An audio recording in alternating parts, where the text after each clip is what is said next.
Шушы көннәрдә Казанда милли кулинария студиясы ачылды. Тулырак мәгълүмат Искәндәр Гыймалдинов репортажында. Россияда Юнус Ахмеджанов исемендәге беренче милли кулинария студиясы ачылды. Юнус Ахмеджанов татар халкының атаклы пешекчесе. 60-70 елларда ул татар халык рецептларын җыеп, милли ризыкларыбызны халыкара дәрәҗәдә танытты. Әлеге лаборатория Казан инновацион университетында урнашкан. Мондагы галимнәр татар халкының милли аш-су мирасын саклау һәм аны киләсе буыннарга җиткерү өчен фәнни дә гамәли итеп башкара. Бүгін Казанский инновацион университетта ачлык кафедраны татар ашлары.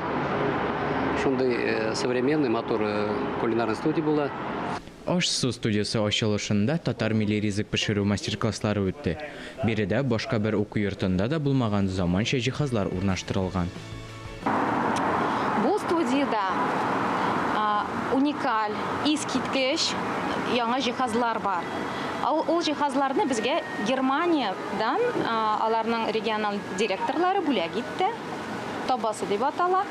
350 программасы бар. 4 мәртәбә тизрәк пешерелә. Икенче оборудованиесе пич, татар пиченә карата, әзрәк инновацион, яңарак заманча бер бригада поварны алмаштырырга мөмкин. Традицияларны әзрәк заманча куярга кирәк. Бу студия кадрлар әзерләүдә һәм татар кулинариясын үстерүдә яңа этап булып тора. Искәндәр Гыймалдинов, Ирек Хәмидуллин, Татарстан яңалыклары.